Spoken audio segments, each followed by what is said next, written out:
hell. Beat Deborah. Oh, hell yeah. What? Oh, hell yeah. What? Oh, hell yeah. I beat Deborah. Leave her on the floor. Let her beg for mercy. Oh, hell yeah. What? Oh, hell yeah. What? Oh, hell yeah. Beat Deborah. So silent. No one can't hear it. Not even the police. What? Oh, hell yeah. What? Oh, hell yeah. Oh, hell yeah. Open down, whoop in there, something. Oh, hell yeah. Raise hell. Great bear. Beat Deirdre. Fuck you, bitch. What? Oh, hell yeah. What? Oh, hell yeah. Drink some. Greetings, ladies and gentlemen, and welcome to episode number 15 of Canvas, the live podcast hosted by Dream Catalog. As always, this is a blank canvas to operate in. My name is M, Pharaoh of the Dream Corporation, and today we have with us, as usual, our illustrious co-host, Shima33. What's up, Shima? Hey, yo. And our special guest for this evening, we've got London's own Nitego. What's up, Nitego? Yo. Alright, cool. So, yeah, before we sort of get into our WWE TLC review, I've got a few things I want to say. First off, I did another podcast earlier today. It was a little bit more serious than this one is probably going to be. It was pretty much me. Who's this doing a run-in on us now? Alright, cool. Anyway, it was a bit more serious than this one. I sort of spoke at length about issues such as anxiety and depression and the meaning of life and all this kind of stuff. So it was a episode that I've been wanting to do pretty much since the day I started this podcast. So it was good to finally get into that and sort of talk about those things at length. So if you missed that, as it was sort of on earlier in the day, you can go back and check that on the channel, of course. That's youtube.com/dreamcatalog, or look out for us on Spotify and iTunes and the rest of it. But yeah, aside from that, do you want to sort of introduce yourself, Nitego, or can we call you by your real name? Like, what do you want us to call you by? He muted himself. Oh, okay. Alright, Did you cut your promo on me? Yeah. Yeah, so alright, so while we wait for Nitego to return to the conversation, he's just seems to have disappeared all of a sudden.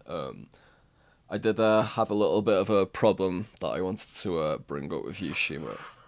Oh, what is it? So I'm sort of starting to question your dedication to Canvas at this point, because even though even though I have been suffering from extreme sleep deprivation for the past week. What? Even though I have been suffering from extreme sleep deprivation for the past week, What? I managed to wake up early, sit here and watch 3 hours of this fucking god awful pay-per-view, What? and then and then I come on 15 minutes before we're due to go on air, thinking that you had done the same thing, only to find out only to find out that you not only haven't watched the pay-per-view, but you haven't watched any WWE since WrestleMania, which took place in April this year. What? So we're here for the WWE TLC review with Shima33, who hasn't actually watched WWE TLC, and yet he's gonna sit here and review it with us. But I'd imagine, considering just how terrible the fucking WWE is these days, that it shouldn't be too hard a task either way. So yeah, that was First things first, you son bitch. Stone Cold Shima respects that you expect me to be dedicated to this canvas thing, but you gotta realize that TLC suck dick. Oh hell yeah! Stone Cold Shima ain't got time to waste watching stupid WWE pay-per-views with people doing flippy shit for 4 hours for no reason. Oh hell yeah! Now, if anyone here wants to see me open up a can of whoop ass on Pharaoh M and send him back to the Egyptian age, give me a hell yeah! I'm not giving you a hell yeah on that. Well, the chat can do that, so I don't mind. Yeah, I think we've scared off half the chat already because we've just lost like. The flappiness is strong today. Yeah. Yeah, I mean, this is definitely going to be quite a flappy stream. Oh, apparently people can't hear my microphone. Am I coming through quietly? Yeah. Alright, give me a moment.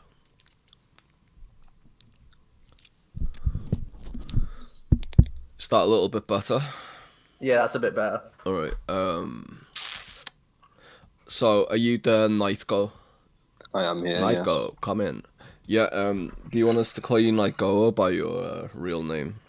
Don't mind, whatever's easiest. You can either call me Nick.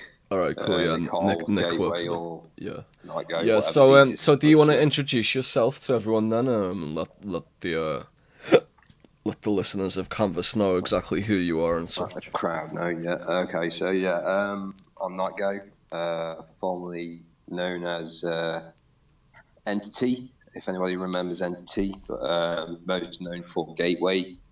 Yeah, that's about it, really. But yeah, Nitego on YouTube. So if anybody's confused to who I am actually Gateway. Yeah. So relationship with Vaporwave, but whatever. yeah. So yeah, we've got Nitego on the show with us today, but just for a little bit of ease, I guess I'll just call you Nick for the rest of the episode. As it seems to roll off the tongue a little bit easier. But yeah, I trust, unlike Shima, that you've actually watched the TLC for our TLC review show. Nick. Yo, What? Is he gone? Where is he? He's vanished. Hello. Yeah, I trust that you've actually watched the WWE TLC. Yeah, sorry. Yeah, I was just Yeah. in my own world there for a second. Okay. Yeah, I have watched it. Yeah, I watched the whole. Well, I wouldn't really say I've watched the whole 3. I watched about 2 hours worth last night and just fell asleep. Yeah, that's how boring it was. Yeah. Did you watch the last hour today, or am I? Yeah, I watched the last hour today. Yeah, Oh, okay, so cool, yeah. there was no buzz behind it, to be quite honest. Was obviously, that like the first WWE pay-per-view you've watched in a while then, or? I would imagine so. Yeah, I mean, I watched the last pay-per-view previously. I think it was Survivor Series, was it? And Yeah, I I think watched the that. only thing that was amazing out of that was Enzo popping out the friggin'. Yeah.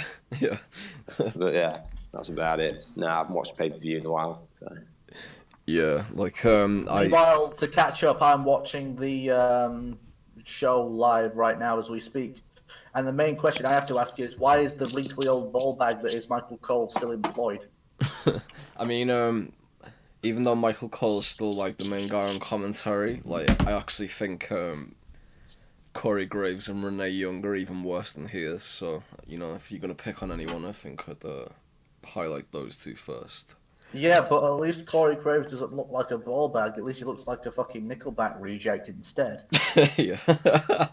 Anyway, like I guess I'll assume the role of host here since I actually watched the show unlike you, Shima. I'm watching it right now, you son bitch. All right, okay. So You keep cutting that promo on me, I'm gonna beat your ass. Oh hell yeah! So I'm just gonna pretty much run through the card match by match, and we'll give our thoughts on all the wrestlers involved and such. I'll start with the pre-show. Did you watch the pre-show, Nick, or did you skip over it? No, I didn't watch the pre-show. It did show up on my Facebook feed. I think the only glimpse I got was 205 or something, or cruiserweight, and that was about 2 minutes worth, and I got bored. So. Yeah. I saw about a minute or two of the 205 match. I think it was that. What's that Australian guy called? I have no idea. Yeah, it's like, Flippy. yeah, it's like some ginger guy against some black guy. I can't remember his name now. Knowing that it's 205 live, I'm guessing that it's Flippy McGee. Yeah. There you is wanna- Flippy one- McGee versus Flappy Magoo, and Flappy Magoo won because he had Flappy in his name. there is one ginger guy in it. I think he's what's his Jack someone. Jack is the English bloke. I've not seen him in a while. I don't know if it was him. Jack Yeah, off. no, it wasn't him. It was like some Australian guy. I can't remember his name now, though. He's like the big thing at the moment for the. Was it Jack off? Jack No, off. it is. Right. Okay. So yeah, there was the 205 match which none of us watched, so may as well skip over that one. Then there was after that it was Bobby Lashley against Elias. Do you want to? Actually, I'll give my thoughts on this since you guys haven't watched it. But yeah, like. It was a ladder match between Bobby Lashley versus Elias.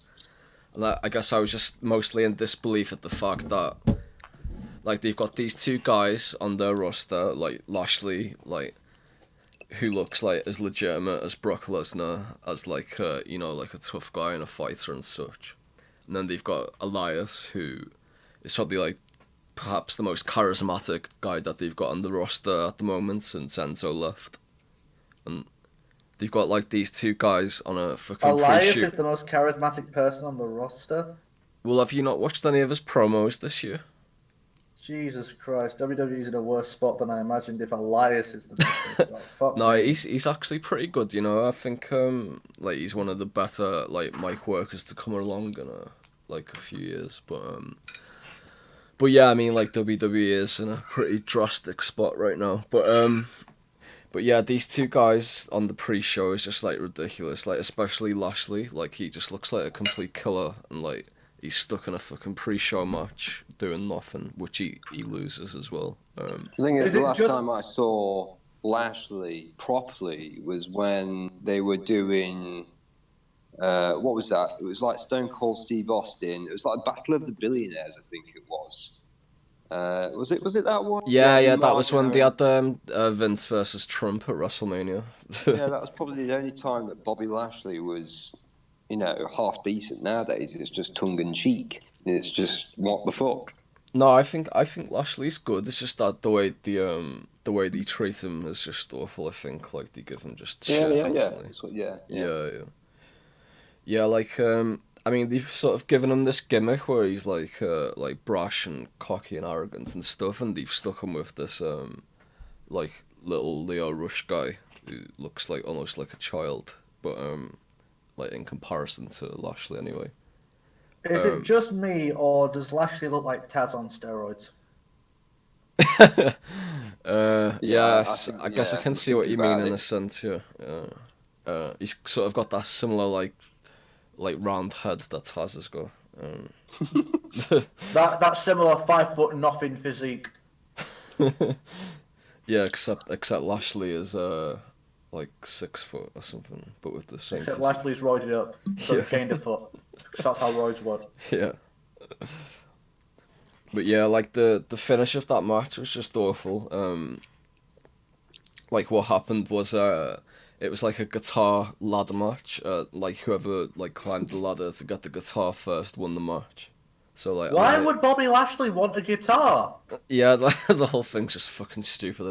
I didn't understand it. at all. What? Why? That doesn't make any we've got goddamn sense. That sounds Shinatama in weird. the chat. Honestly, so I'll be honest with you, David. The real What? reason I didn't want to do this stream is not because I don't like the WWE product, or not because it's a bad idea, or anything like that. It's just every time I watch WWE since like not last WrestleMania, the WrestleMania before that. Every time I watch it, I just get pissed off because they have so much talent, so much potential, and they just squander it every fucking week. Yeah. They just find new ways to fuck it up. I mean, sort of True part. story.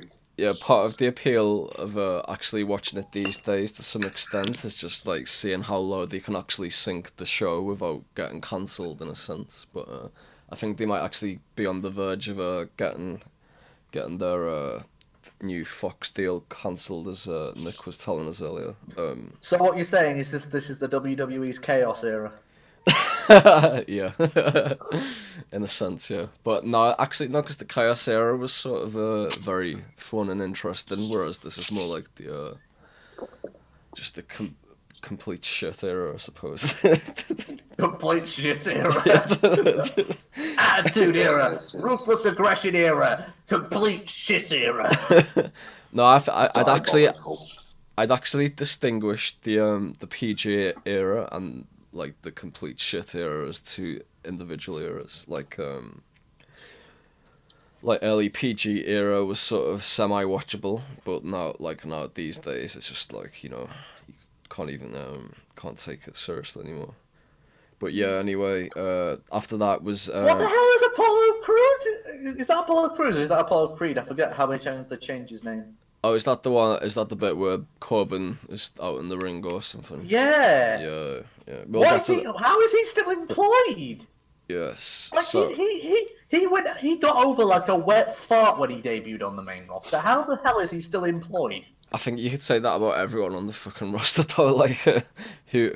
Yeah, like, but how many of Apollo them are Crews actually? especially, like, before his first match was even over, everyone was like, okay, we're fucking bored of you now. Yeah. Anyway, let's just quickly go through the chat. I'm just gonna read out these comments real quick. Nick Guana says, I did not expect to see Asuka on this channel. Might have to tune in for this. Well, get tuning. By the way, we've actually got our lowest ever live audience for Canvas. It's like WWE itself, right? Hey! Yeah. This is what bothers me about Oscar's name, or Asuka. I mean, I think to myself, she's Japanese. The way I look at her name, I think it's Asuka, not Oscar. Yeah. What the fuck's an Oscar? Yeah. It's something you win at an award show. Yeah, that's what I was just about to say. You win it at an award show. I mean, who'd want to be named Holy Oscar? shit, Heath Slater just potatoed fucking Baron Corbin. What? Anyway. Yeah, like, I don't understand the whole Oscar gimmick either. Only in 2018 can Heath Slater hit Baron Corbin and the crowd pops. What the fuck? Shinatama says Asuka must be squashed in 5 seconds. There is no alternative. Yeah, I'd agree with that. Like, I'm definitely not an Asuka fan in many regards. I bloody love Asuka. I'm a massive fan. Actually, you know who else is a huge Asuka fan? Go on. Kenny Bolin. Yes! Me and Kenny Bolin are going to get on like a house on fire. Oh yeah, Fantastic. for people listening, I forgot to sort of announce this, but we're gonna have a star maker Kenny Bolin on Wednesday's episode of Canvas, which should be quite entertaining, I think. He's the guy who sort of like trained guys like John Cena and Batista and guys like that in their early days of their career back in the OVW system. Anyway, just a few more comments. There's a subscribe to PewDiePie sign in the fucking crowd. Yeah, I saw that, yeah. What? Yeah, so I guess this is both, it's like a simultaneous review and watch along, because we've got Shima watching the pay-per-view live, and we got myself and Nick commenting on the show that we watched hours ago, so it's a bit of an interesting dynamic here. Shinatama says, Michael Cole push, please. Yeah, like, I agree. When they were pushing Michael Cole as the top heel in the WWE back in about 2011 or so, I'd say that was about, just about the best era of the PG era, anyway. So anyway, back into the show. This is where Are you pulling my dick there, David? What's that? Are you pulling my dick by saying that? Nah, serious. Every time you say stupid shit like that, my mouse moves an inch closer to the leave call button. Alright, so this is where the actual show started, so this is where you can jump in now, Nick. So we had R-Truth and Carmella against who was it against again? I can't even remember. I must say about that match, to be quite honest, it just seemed one major cringe fest. It's just like they started doing, the floss halfway through the match. I was like, Jesus Christ, is this Wait, someone did the floss halfway through the match? Hang on a minute, someone did the floss halfway through the match? Where was this? R-Truth and Carmella, like, they seem to have this gimmick now where they, like, they start dancing in the middle of their match, and they did, like, a floss dance, which was pretty funny.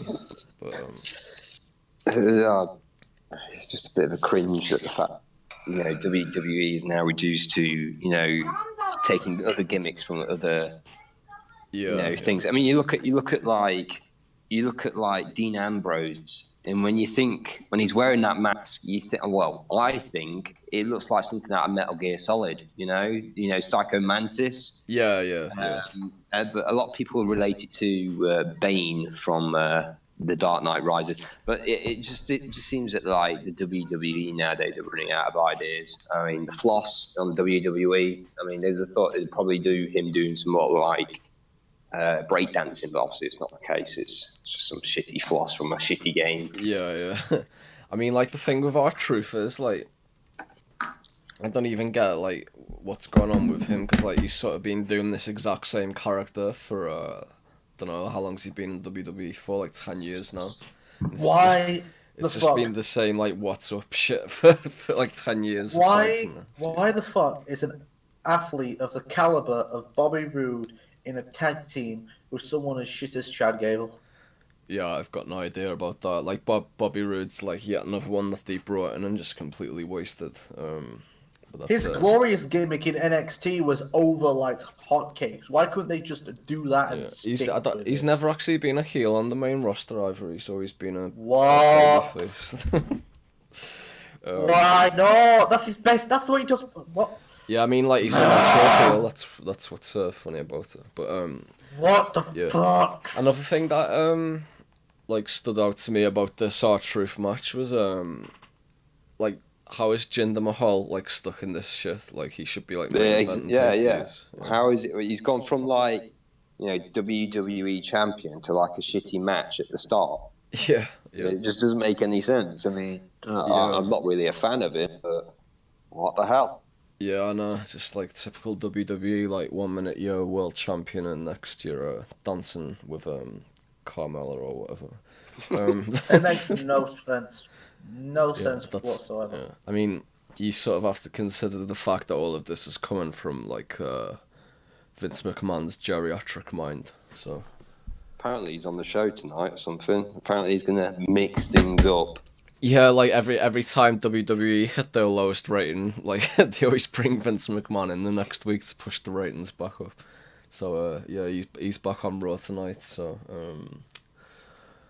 I guess I'll watch I'll watch his promo on YouTube, but I'm not actually gonna watch Raw itself. Shinatama just said in the chat, Paranoid R-Truth was great, and yeah, I agree with that. Like, when he was doing the whole little Jimmy gimmick back in the day, that was Jimmy! Hilarious. Yeah. All right, so after that we had this tag team match. It was New Day against The Bar against Usos. Yeah, the Usos. Yeah. And as I summed it up on the pre-call, it's New Jack's kids versus James Bond and Fella versus someone who forgot to take their autism medication. Yeah. Like the oh my god, I can't take New Day anymore. The whole like what even are they meant to be? Just like It these. is a bit saturated, isn't it? Yeah, It's I mean, become, yeah, sorry, go on. it is. Like I said, obviously, it's a bit saturated now. The fact that New Day have been, you know what? Back in the day, I thought they were brilliant. You know, they had their moment, and now it's a bit like X Factor. It's had its day, hasn't it? You look at it and you think, oh yeah, same shit, different day, innit? So, Yeah, like for me, like New Day were old almost as soon as they started. And, like at this point, it's just like, God, I can't believe like, you know what I cracks could. me up about it though? Like, you know when their music hits and they do the like Big E does his whole introduction thing, Yeah. like, and then they put like they always put like the camera on the crowd, and it's always these like fucking Uninterested. yeah, like they get like the worst of the worst people on camera to like you know do the whole sing along and shit, and it's just speaking of the crowd, to be quite honest, the crowd nowadays, you compare it to, and I know a lot of people go, oh yeah, the Attitude Era was the best, blah blah blah. You compare it to the Attitude Era, you've got the most ecstatic crowd yeah, that you could ever possibly imagine. And you look at nowadays, especially yesterday or Sunday or whatever time zone you're in, and you just think, shit, fucking hell, or what's it become? It's just Yeah, It's not like crowds like that don't exist anymore. Because I went to a New Japan live event that they had in England. I went to one that they had in. They had a New Japan live event in Preston. It was the one where Zack Sabre Jr. beat Okada, and you should have heard the way the place popped when Zack Sabre Jr. beat Okada. There were only 3,000 people in that arena, but it popped like there were 20,000. It was insane, dude. You Nice. get crowds like that. It's just that WWE doesn't attract those sorts of crowds. yeah. Like not anymore. I think another thing about the crowds as well is like it's just a completely different set of people, if you know what I mean. Like if you look at Attitude Era crowds on old shows and stuff, like it's a lot of regular people, and you see like a lot more women and children in the crowd. Like these days, it's like pretty much 90% like really nerdy type of guys, like all dressed in like the merchandise and stuff, and do you know what I mean? Like it's just a completely different set of people. Like that's crazy. yeah. Anyway, let's keep moving on with that. Oh, another thing I noticed about in this match as well. Is it just me or is like Kofi Kingston gone like really skinny? I don't know, actually. I think, are we Kofi Kingston? I always get these because they're all within the New Day. How they cured Roman Reigns' leukemia was they transitioned it over to Kofi. Oh, I know that that's sick. Kofi, thing on that, because I follow some Facebook groups revolving around WWE, WWF, and all that crap.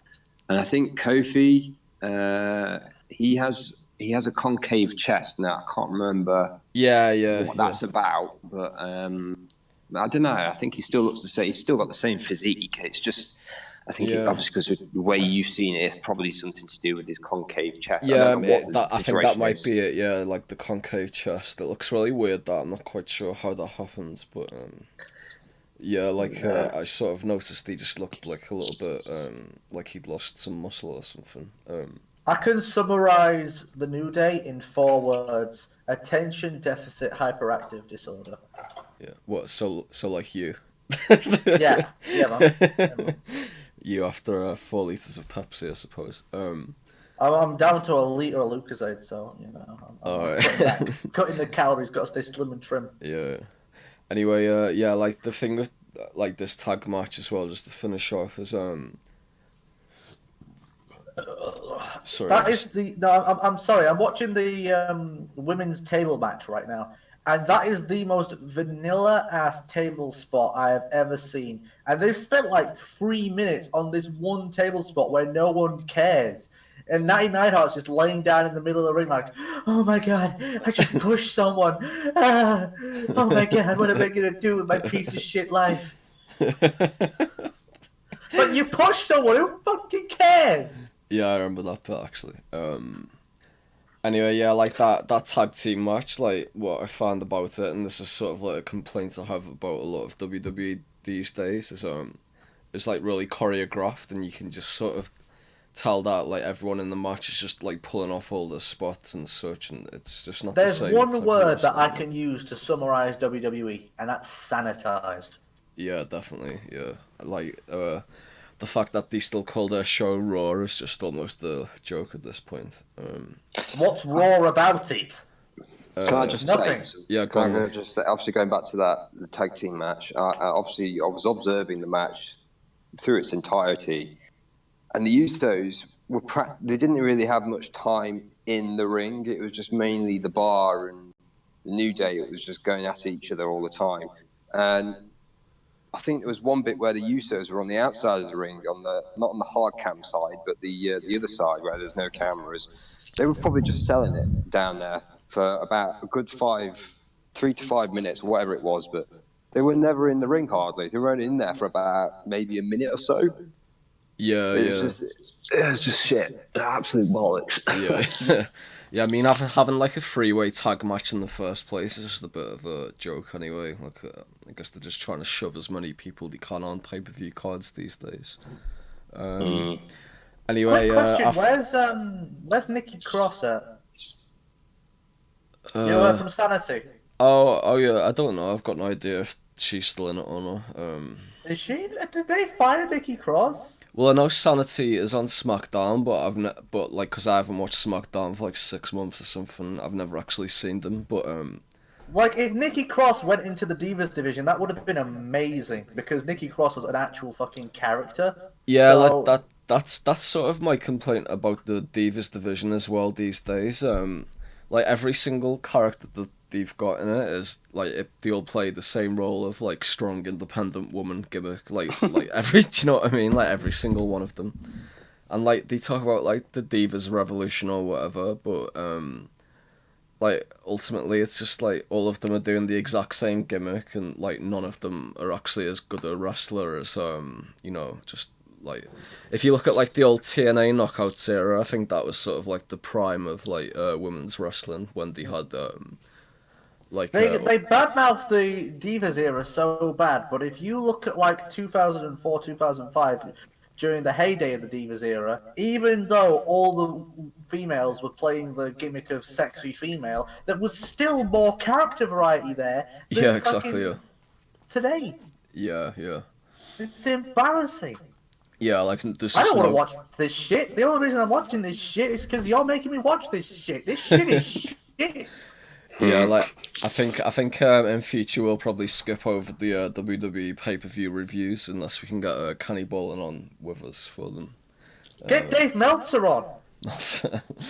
Look, Broken Canyon just said in the chat, 5 viewers. 5 viewers. All right, okay, scratch that for 1 second. Yeah, if you can Yeah. get a hold of Steve Austin or Chris Jericho on the show, I'll be on like fucking. Yeah, I don't know what I'll try like as we sort of build canvas up. I'll try and pull some maneuvers and try and get Jericho on at some point, hopefully. Oh, that'd be fucking sick. Yeah. Jericho, how does it feel that Naito's going to beat the shit out of you at fucking Wrestle Kingdom?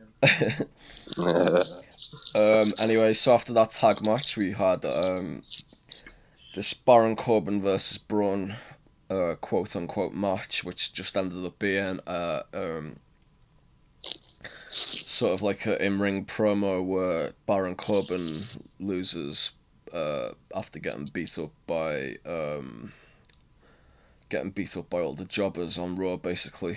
Has Finn Balor become a jobber now? I mean, he beats Drew McIntyre on this show, I think. But like even so, he's like, who gives a shit? Yeah, He's gone from being the leader of the fucking Bullet Club to being a jobber on SmackDown. Holy shit. I mean- No wonder Kenny Omega doesn't want to go to WWE. What the fuck? Yeah, like anyway, the only so I was sort of like writing down little notes as I was watching it, and the only real thing that I noted about this part was I reckon Baron Corbin's probably got the best theme tune in WWE right now. I'm watching this on mute because what you're talking about is more interesting than anything that's going on in the ring. What is Baron Corbin's theme tune? It's like it's just like a good metal jam. It sort of sounds like it'd fit in with like sort of like Edge and CM Punk and all that kind of stuff. Right. yeah. Yeah, I get it, yeah. Seth Rollins' his theme tune is not that bad either. He's sort Better of without jazzed the it with, screamo. Yeah, like- with the Burn It Down. I think the instrumental of Seth's tune is good, but it could do with like some vocals on it to sort of bring the The buzz art over. screamo. Yo, Nick, by the way, do you want to jump out and jump back into the chat? Because your mic's just gone a little bit muffly. Yeah, can do. I think Seth Rollins' theme tune's better without the fucking screamo in it. Do you want to do an impression of it? Okay, sure. Let's do the impression. It's...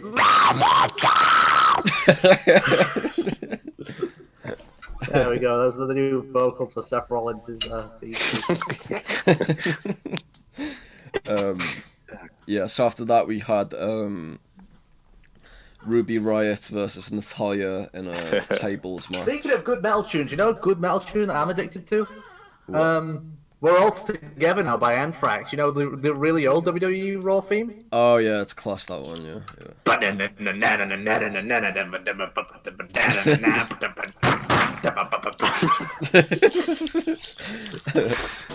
So yeah, it was Ruby Riott versus Natalia next in a Jim Neidhart table match. This match, man. Fucking Yeah, hell, it went on for Jesus so Christ. long. I was just sat there like wondering why I had to sit there watching it. This is the match I'm watching at the moment, and I'm so fucking confused. Yeah. What is this? I mean, What?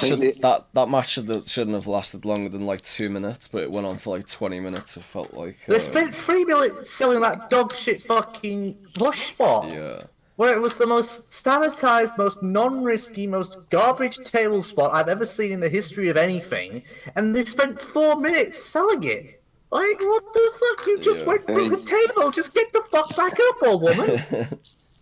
I think there was a bit within that match where I think Ruby Riott was Why are there struggling. bottles of Gatorade underneath the ring? What the fuck? Ruby Riott was struggling to set up a table, and I think someone in the crowd said, "Get it together." That's what made me Yeah. laugh. It Yeah. was so funny. Yeah, like Get it together, you fucking skets. like most of the entertainment for me these days sort of comes at laughing at the crowd for the most part, rather than the product that WWE are putting out. But Get it together, you scat. yeah, the only thing I really liked about this match was like at the end when they sort of did like a little tribute to Jim Neidhart. I thought that was quite touching, actually. Is this the part where Natty's wearing the jacket? Is that what that is? Yeah, she like she sticks the jacket on and points up to the sky and all that stuff, and like you can just like see the real emotion on her face and such. Because Yeah, I get that, but at the same time, like, she doesn't deserve to wear that jacket because, like, she has nowhere near the technical skill required to wear that. I mean, it is Jim Neidhart's daughter and everything, so I think she. Yeah, but like considering what that jacket represented, quality wrestling and quality fucking in-ring ability, I think- Natty does not have that. No, I think I that can see where you're coming from with that. To be quite honest, yeah, you're trying to relate old WWF versus WWE then or now. It's yeah, I can see where you're coming from.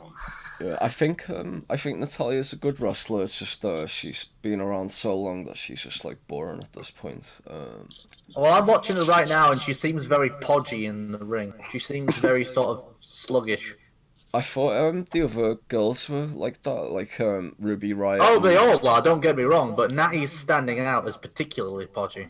No, like Ruby Riott and her tag partner, like the not Liz cronies. Morgan, the one with like the brown hair. I don't even know what her name is. Like they're both like really out of shape. I can't believe they're Brown-haired actually- bitch. Yeah. There's one called Liv, and I think there's one called I can't remember the second one, but no, I know one One's of them is called- called Liv. One of them's called Liv, and one of them's called Civ. Yeah, it's Civ that Civ I'm talking about. Living Civ. You look underneath your kitchen cabinet, and you find her. She comes in, she's like, "Hello." Anyway, after that we had Drew McIntyre versus Finn Balor, and this was like, I can't believe I ain't got to that yet. I can't believe you've got like if you look at Drew McIntyre, like this Should I guy skip ahead to get to that? Yeah, go on. Okay, I'm skipping. Right Yeah, now, like, let Drew McIntyre like if you look making at his Drew intro. McIntyre, like this guy should be like main eventing pay-per-views like every month, and he's like fucking stuck wrestling like Finn Balor, who pretty much looks like a Chippendale garden gnome in a sense. Oh, look, it's Sheamus 2.0 fighting against Sheamus 0.5. Same as 0.5.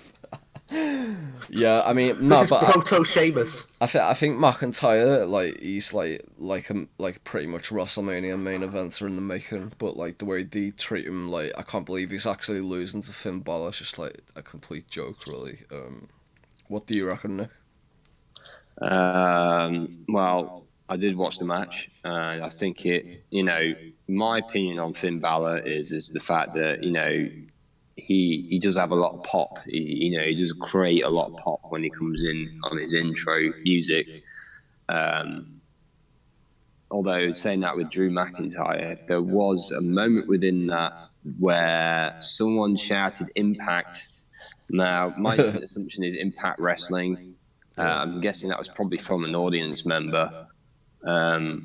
But I don't know, was Drew McIntyre in Impact at any point? Or... Yeah. When he left Yeah. WWE a few years ago, he went to TNA, and he was there for about a year and a half or 2 years or so. Yeah, What you didn't catch is that was actually Drew McIntyre yelling Impact. He's like, I want to go back home. Yeah. No, I think it was one of the audience members saying, go back to Impact or something or other. Yeah, I mean he should do really. Cause I haven't actually watched Impact, but I keep hearing that it's gotten like quite good as of late, so I might check it out soon. The thing that I've got with this is not WWE related, but the Impact Arena or the ring, let's put it that way, it just seems a bit weird. What is it? What shape is it? Hexagonal. I mean, oh, Jesus Christ! I mean, I know they're trying to be different, but Yeah. it's weird. The thing is that working in a six-sided ring, you've pretty much got to relearn all your ring psychology and all the rest of it because of the shape.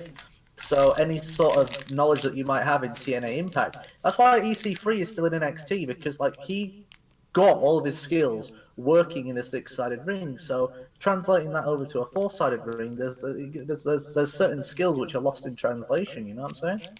Yeah. I think obviously with the match in general, it was all right. I mean, I do have a bit of a soft spot for Finn Balor because he was the first Universal Champion. It's a shame that he had to relinquish it because of his injuries. I do feel obviously he does need a bit more. Both of them need a bit of a push actually. And it's like obviously you said, David, it is that it just seems that they're not really doing that anyway. Yeah. In terms of pushing them. Yeah, well, for me, like, personally, I reckon Finn Balor just needs to go to fucking 205 or NXT or something, personally. I think that Finn Balor needs to go back to New Japan because his pro wrestling stuff was much better than this. I think Finn Balor just isn't suited to the WWE style. It's just not his thing. like, this is pro what... wrestling suits him a lot better. This is the problem I have with Finn Balor, personally. I've You never have a actually personal seen... problem with him? Did he call Let you me a cunt let me once? speak. No. Right. Like the thing with Finn Balor for me is like I've never actually seen him do a wrestling move in my life. All he seems to do is kicks and punches, and even his punches don't look very good either. Well, you haven't seen him in New Japan, then he's a completely different beast, though. Yeah, like people said, like I never actually saw him on the indie circuit or in New Japan.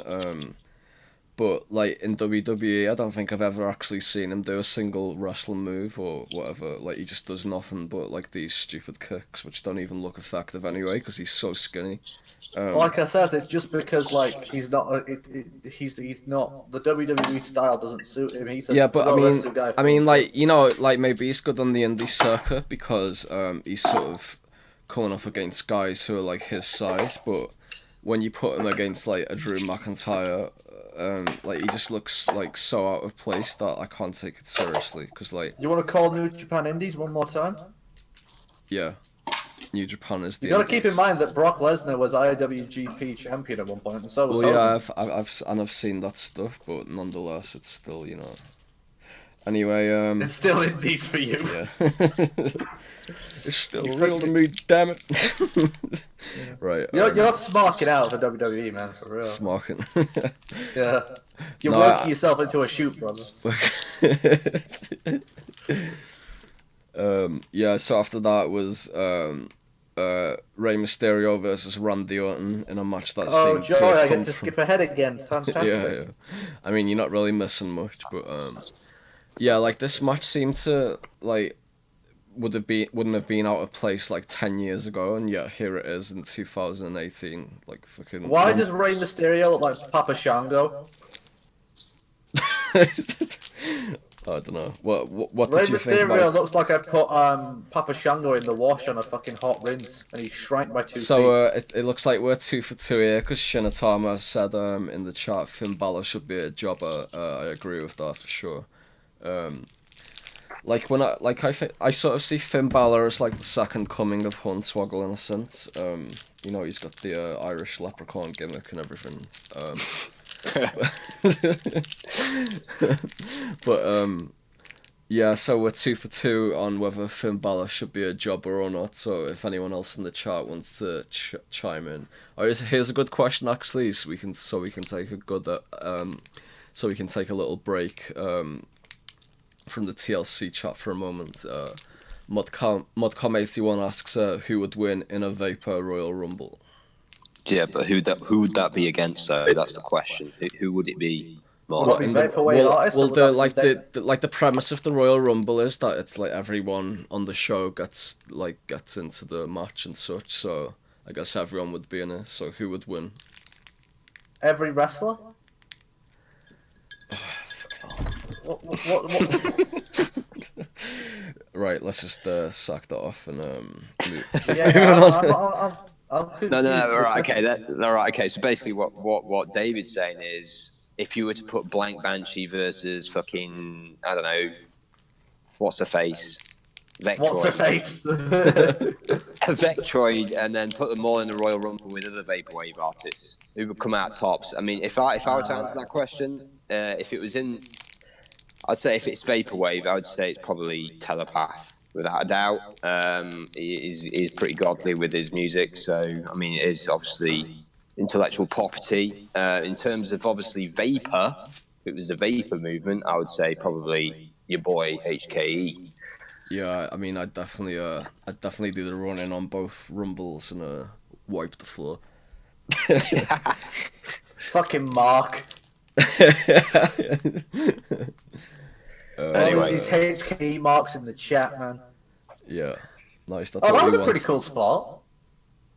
That was pretty cool. Well, tell us what the spot was. Don't just react to it. It was like it was Orton was on the outside, Rey Mysterio was on the inside with a chair, and he sort of like used the chair as like a surfboard and sort of slid out of the ring. Oh on the yeah, chair. yeah. Like I Yeah, that was a actually really like. cool spot. You know what's annoying about this? Like, I think like Orton and Mysterio, and this sort of goes for Jeff Hardy as well.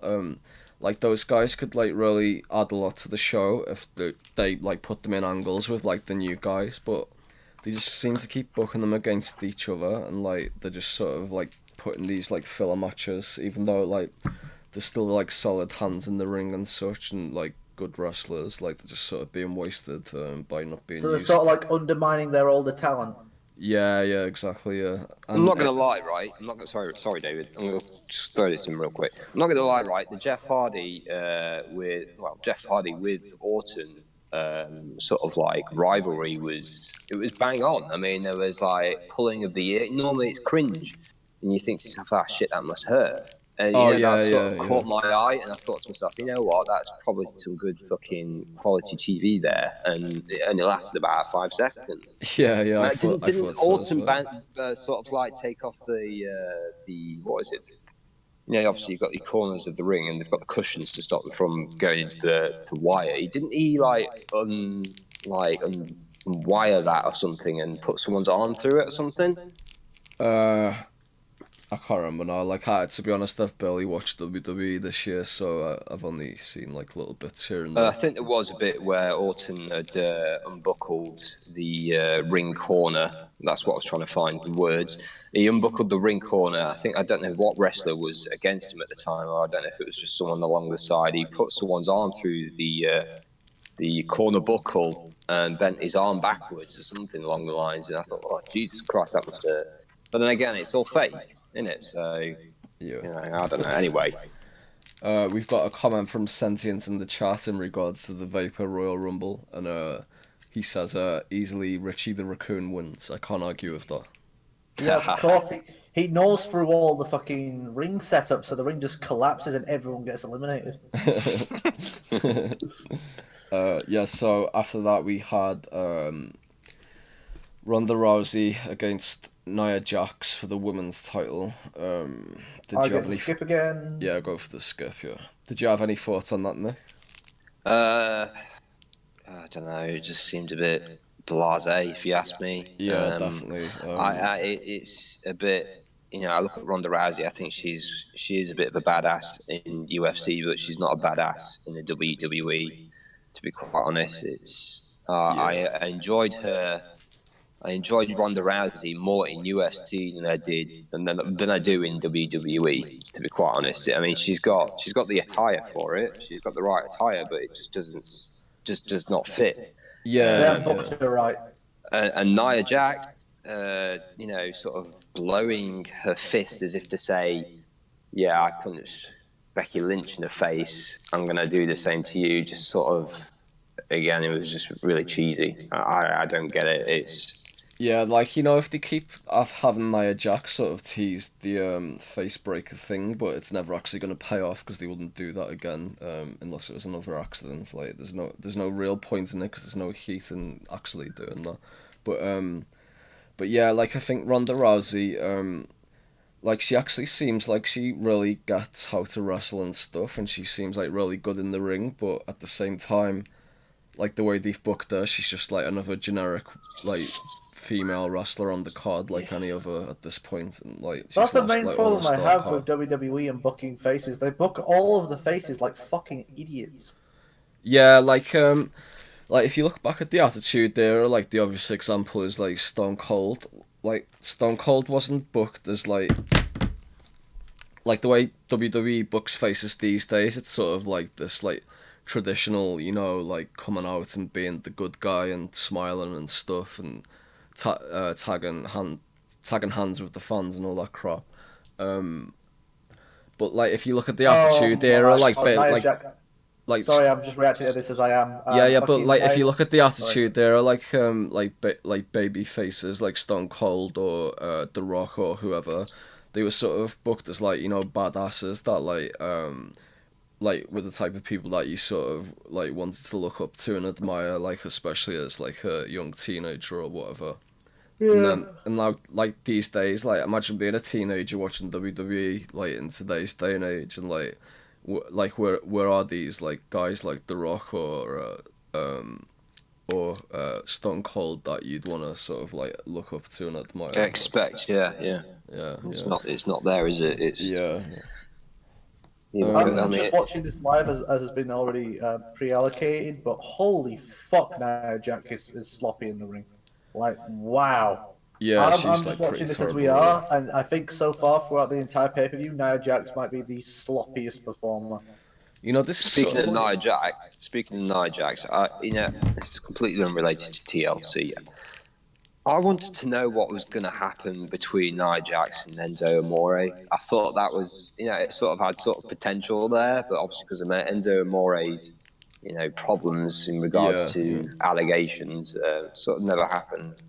But yeah, did Nia and Enzo do a porn tape or something? No, completely different. Enzo Amore had some sort of allegations against him between some, I don't know, I can't really say on the stream because it's highly sensitive, but yeah, he had some allegations against him, which put him out of the WWE completely. They fired him or something. What it was is some girl basically did a Me Too rape allegation type thing against him, but then it sort of got thrown out because it was just sort of bullshit basically.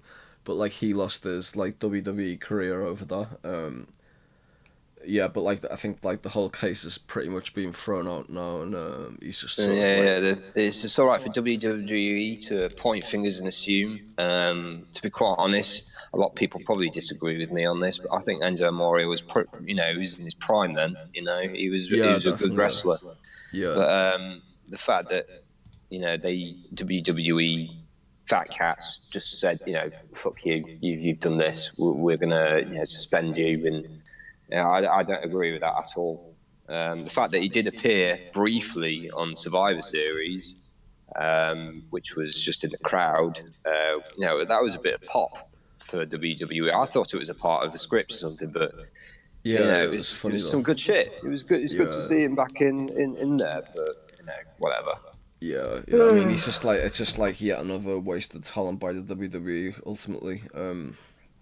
But yeah, like what I wanted to say about like this pay-per-view had I think 4 women's matches on it, and like what's happened with WWE is like they've like tried to cater to the women's wrestling so much that it's actually completely saturated the entire like WWE product to the point that they're actually driving like the core like male audience away from the show, because like I don't mind having like women's wrestling on the show and stuff, and like I don't even mind them having like the odd main event match here and there. Like obviously some of them are like pretty good, but when you've got like half the matches as women's matches, like it's just not it's not like what professional wrestling used to be. There's just no pop behind it, is there? Not like China compared to Charlotte Flair. Who would you go for? I mean, I'd choose China over Charlotte Flair any day, because I mean, I think Charlotte is like probably one who would have like been good in the Attitude Era as well, and there's like a couple of others, but for the most part, like they've just filled up the roster with like really bad like indie women's wrestlers like Ruby Riott and all that we mentioned earlier. Like none of those need to be on TV at all, but they're just sort of like forced on there to push this like particular like narrative of the Divas Revolution or whatever, which is as we sort of said earlier, is just like completely nonsensical. You were talking about wrestlers who need to be demoted. Fucking Nia Jax needs to be sent back to NXT. She is so sloppy. Holy shit. Yeah, I mean, she's like she's so green in the ring still to this day. Like she causes like her injuries and stuff quite a fair bit. Who is her partner? I don't know who the fuck she is. Tamina, is it, or something? Tamina, it's Tamina. Yeah. Where's she come from? Who is she? It's Jimmy Snuka's daughter. She's been in it for years. Yeah, but where did she come from? Did she come from NXT? Was she a part of the women's division originally? Oh no, she was pushed up instantly. Like that was she's been on the roster for like 5 or 6 years. She's just like one of those ones who's always in the background. Tamina Snuka's been on the roster for 6 years, and for 6 years. Yeah, but she can actually wrestle, unlike Nia Jax, but she doesn't. Oh no, but she tried to wrestle, and when she did, she was fucking garbage. Who, Tamina? Yeah. No, she's alright, Tamina. As a I wrestler, don't think so. she's boring, but like she can actually wrestle anyway. Nah, she can't. Maybe I'm confused. She can't. I can't even remember, to be honest. But it doesn't. Who gives a shit anyway? But yeah, like overall, like Ronda Rousey's just yet another generic diva on the show at this point, I'd say. Have you heard how Jim Cornette said she would book Ronda Rousey to be champion? No, what is it? Basically, she'd have Ronda steamroll like everyone on the fucking female roster in like less than a minute, to the point where Stephanie McMahon is like, okay, I don't even care if you lose. If you can last more than 3 minutes in the ring with Ronda Rousey, you're getting a bonus, because we're supposed to have like, let's say, 15 minutes of women's wrestling on every show, and she keeps knocking out all our top talent in 2 minutes. So if you can last even like 4 minutes in the ring with Rousey, you're getting a bonus. So sort of like a Goldberg type of thing. Yeah, but instead of it being like he can't be stopped, like instead of it being like, oh, he can't be stopped, let's try and stop him, it's like, we know she can't be stopped, let's try and get the most out of her. And then what is sort of the follow up on that? The blow off would be that Charlotte would win by DQ to take the belt off of Rousey, but because Steph interfered in the match, even though it was a DQ finish, Rousey would still lose the belt. Then it would be Rousey versus Steph with Charlotte interfering. So But haven't they done all Stephanie this got shit more already? heat. I mean, they did like Ronda Rousey versus Stephanie, didn't they? Yeah, but they didn't build it right. They built fucking Ronda like she was a chump, and that's the reason why no one cared. Yeah, fair point. But yeah, like I don't think, to be honest, like with like the way they've got the whole creative team set up and such, I don't think they can do anything right for anyone, pretty much. Anyway, after that we had. Hang on. Before we do go on to the next match, could I just provide my final thoughts on that match? Yeah, go for it. Yeah.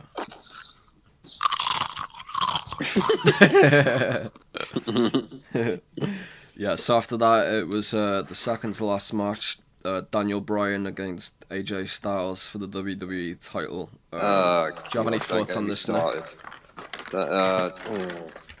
Fucking Sorry, hell, man. what was Who? Daniel Bryan versus AJ Styles for the title match. Just fucking. Who the fuck? I'm sorry, right? Okay, Daniel Bryan had a fucking strong gimmick back in the day with the Yes Movement, all this other shit. And now that he's suddenly come back, he's all this. I'm going to be Doc. I'm going to be the next NWO fucking member, Sting or whatever it is that he fucking. It just doesn't. It's just like they're trying to go down a path where he's not supposed to be who he's supposed to be. Are they Make trying any to book sense. Bryan to be a heel? I have no idea. Probably. Well, Oh actually, yeah, I because think that worked so well when he was in the fucking Wyatt family, didn't it? no, I think they're actually doing it quite well this time, because what they've done is they've sort of turned them into this sort of like whiny vegan millennial like Whiny vegan. Yeah, no, it's like a whiny vegan millennial like SJW type of character. No, I can imagine that Daniel Bryan makes his fucking entrance eating tofu. Yeah. Well, that's sort of his gimmick. Like he comes out and disses the crowd for eating meat and like like all the like that kind of stuff. It's like pretty funny. And Oh fuck! Oh jeez! Oh fuck! But yeah, they like as it is with WWE these days, they don't really go the full mile with it. They only sort of like do a half-baked version. So it could be better. But Daniel Bryan, tofu eater. I do think though the title should remain with AJ Styles, and I know that sounds generic because he's held the title for like 370 something days or whatever it is, but I think it should stay with AJ Styles because the bloke, he knows what he's doing. He's in there. He's always giving the 100%, and he's got some fantastic moves. Except his Styles Clash. I mean, what the fuck's that when it's at home? But, he does like a triple. What is it? A double somersault off the top bloody post. I mean, fucking Jesus Christ, man. I mean, that's some good shit. But I don't know. It just seems a bit weird that they've just suddenly allowed. Because Daniel Bryan's come back, he's now cleared for wrestling. We'll give the title for fucking Daniel Bryan. I don't know. yeah, like I was quite surprised when they first took the belt off AJ and gave it to Bryan. But I think like to be honest, I've sort of got a little bit bored of AJ Styles. Like I do I do really rate him as a wrestler and stuff. But like he just hasn't had any like interesting angles or character or whatever for the past year or so. I just thought of a great Daniel Bryan DQ finish. Can I finish speaking? No.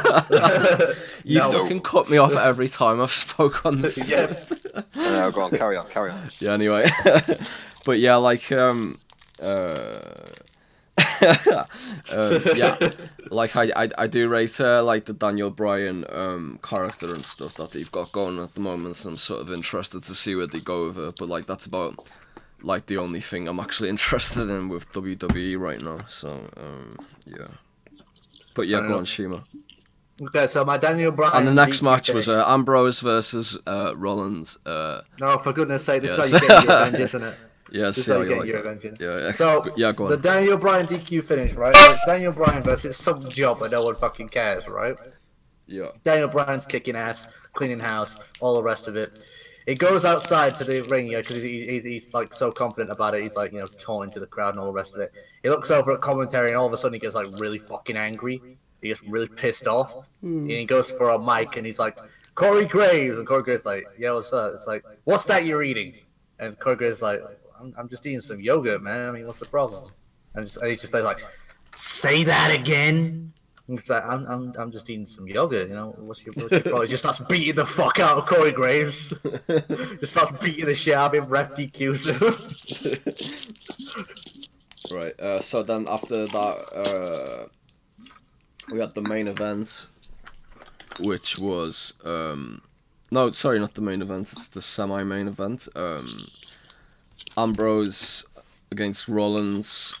God, this match was dead. Like, did you see this, Nick? Yeah, it was fucking. Yeah, like I heard that there were this boring chants. yeah, like the crowd just didn't give a shit about it, and like they did this whole angle about Roman Reigns' leukemia and such, and like they like really went to town on like trying to like make Ambrose this huge heel, but Why does Dean Ambrose look like Buff Bagwell minus the buff?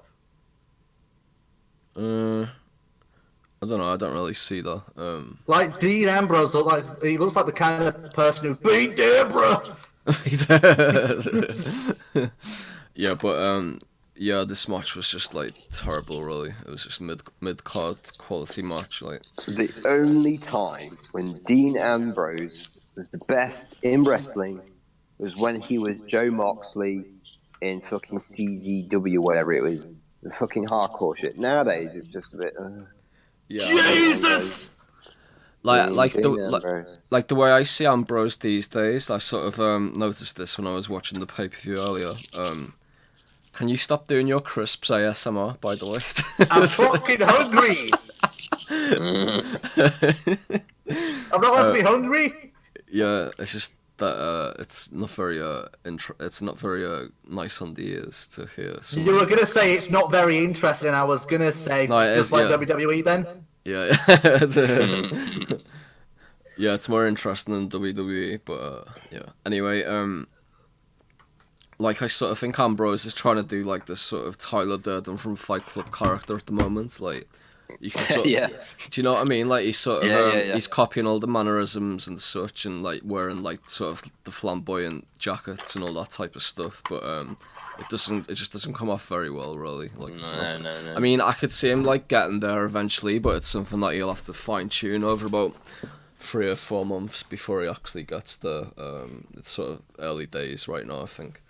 But like There's I method in that. think worse than that is Rollins is just like the worst baby face of all time. Like, do you know what I mean? Yeah. Like, But he like has- I can't take he has Rollins help. seriously as a baby face because like he's just like a natural heel in every way. Yeah, I agree with that. But you look at his track record; he has held multiple titles at the same time.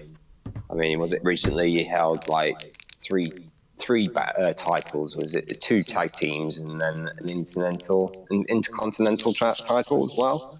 Yeah, but no one cares because WWE's devalued all the titles to make them not worth shit. Yeah, you know what cracked me up about this match actually, like at the end when Ambrose beat Rollins and pinned him, and it was announced and the new champion Dean Ambrose.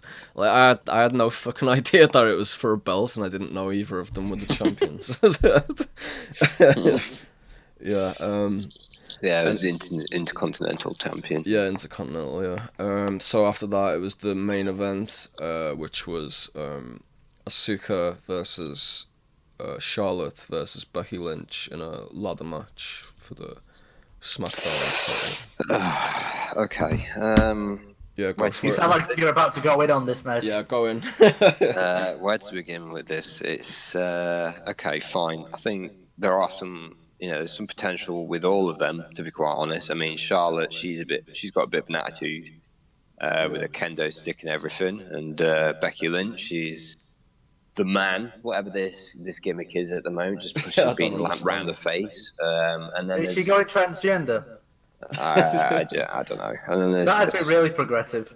there's Oscar or Asuka, however you want to pronounce her, and I think out of them both, out of all 3 of them, I think Asuka needs the push, and yes, she's been given the push now, but.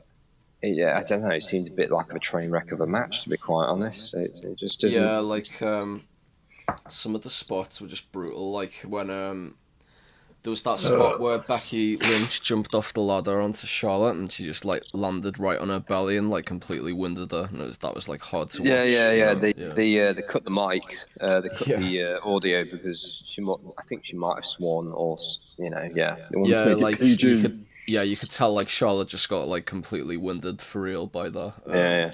And that's like sort of a common thread with like a lot of these women's matches where they try to sort of like replicate like the men's styles. Like a lot of it just ends in like injuries and like botches and stuff, which are like sort of hard to watch. But I think overall the match wasn't bad. It was a lot better than Ambrose and Rollins anyway.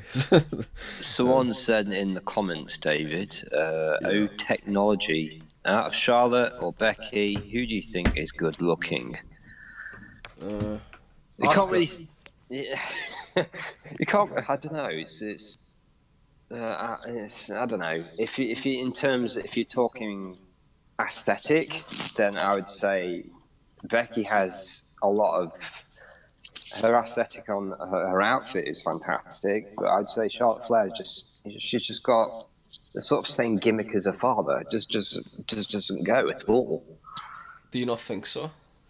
I don't know. I mean, Like, there's a personally, lot I think like Charlotte comes off as like a real like superstar to me. Like the way she basically like the way she sort of carries herself and like I have seen in the past. Yeah, same, yeah. On Facebook. I don't know. It was probably negative comments of people just saying she lost a match recently or something. But there was comments on Facebook, on her personal Facebook page, saying that she should drop her father's gimmick, or she should get her own gimmick, or she should just do this, or she should just do that. Fine, granted. Okay, maybe she should try her own approach, but I think I don't know. It sort of fits in a way that she does has a father's gimmick, but I don't know. Maybe she could try something new. I mean, she is going down that route with where she is a bit. She's become a bit of a bitch, and she's becoming a bit of a heart, if that you want to put it that way. But I don't know. I mean, what do you guys think about it? I think that Charlotte Flair's different enough from Ric Flair. Where basically they're both cut from the same cloth. Don't get me wrong. There is definitely a lot of gimmick similarity, but the way that Charlotte Flair tackles the Flair and the way that Ric Flair tackles the Flair, there's a lot of difference. Like all you have to do is compare a Ric Flair promo to a Charlotte Flair promo, and there just instantly you'll see the difference. Yeah, There's definitely. I mean, a like who difference. compares to Ric Flair on the microphone though? Really? Yeah, I know, but it's not only that. It's seeing how they portray the character of being Oh the yeah, Flair. Yeah, I agree with that.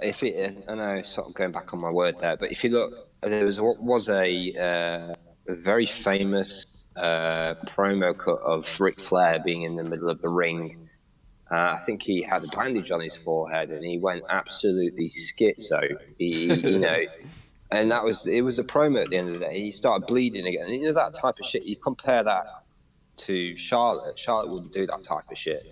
She'd just go ape shit in terms of let's pull out a kendo stick from under the ring and start beating the shit out of people. Whereas you look at Ric Flair, he's opening wounds. Then again, it's PG era. They're not going to allow that shit, are they? So Asuka won that match and became the new women's champion. And I suppose that wrapped up TLC. What did you think of the pay-per-view as like a watch overall? Like, would you give it Absolute yawn fest. Yeah, I think I'd pretty much agree with you in that regard. If you want me to really point out some key points of the actual show itself, subscribe to PewDiePie was one of them. Yeah, that was there was a sign for people who didn't see it. There was a sign in the crowd, just someone holding a sign saying "Subscribe to PewDiePie." I thought that was pretty funny. And then there was another one, obviously telling Ruby Riott to get her act together or get it together in terms of getting that fucking table. I mean, seriously, man, getting a table up like that. I've been to many countless fucking car boot sales, and I've got similar tables that need setting up. She took at least a good 2 minutes trying to get that table set up. If you want me to pick a match out of all of them, I would say probably sort of going against what I said earlier, I'd say probably the last match. I mean, I'm not all for the women's division, but I think the last match sort of had its Yeah, I'd say the last its match moments. was the best match. Yeah. Yeah. So this pay-per-view was as bad as I expected it to be. Like, pay-per-views like this are the main reason why I stopped watching WWE. I can't list anything of note. I can't list anything of interest. All the things that I can remember about the show were just things that pissed me off. So all in all, I have to give this pay-per-view a very good, very solid. Crisp. No, I would say if you want me to give it a solid, I would say it's probably about, I don't know, 4 out of 10. Yeah. I'm just gonna. You'd go that generous? Fuck me. Yeah. I'd give it like a strong 2 to a light 3. I was thinking that originally, but you know, I thought it'd be a bit generous. Give it a 4. I think if we do these kind of review streams again, we should just reserve it for like WrestleMania and maybe the Royal I want my Rumble. time back.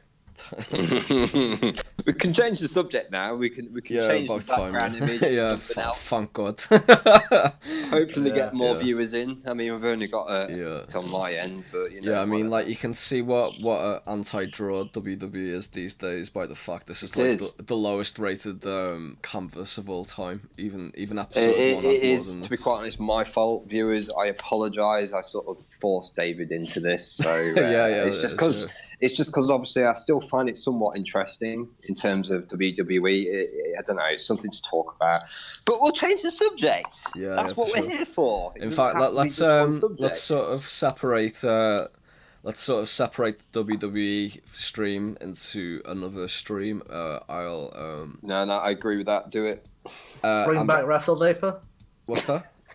Bring back Wrestle Vapor. Bring back Wrestle. Yeah. So No. I'm gonna sign out of this stream now, and then I'm gonna start a brand new canvas, episode 16. We'll probably. I'll probably leave it there actually because I've got a lot of shit I need to get on with. Oh, okay. Yeah. So actually, let's get you back on soon, Nick, and we'll do like a proper episode with you where you can take questions and all that stuff. No, of course, yeah, that sounds good. All right, cool. Yeah, I'll just hit you up about that soon, and like all the other stuff that we need to talk about and all that shit. Yeah. So, do you want to like plug anything before we sign out to the minuscule amount of people that have watched this episode? Like big shout out to those who have stuck around to the end watching this, by the way. So thank you for. I don't really have anything to plug, obviously, because it's WWE. I'm not going to plug anything in regards to my music or anything. I'll do that on the other stream, like you said. But Alright, cool. Do you want to plug anything, Shima? If you've somehow managed to get to the end of this stream without falling asleep, give me a hell yeah! Alright, that's the perfect signing out part. For me, my personal account is dream_catalog on Twitter. Just hit me up there and talk about WWE if you want, but preferably not. Anyway, peace. Anyway, peace. Anyway, peace. Anyway, peace. Anyway, peace. Anyway, peace.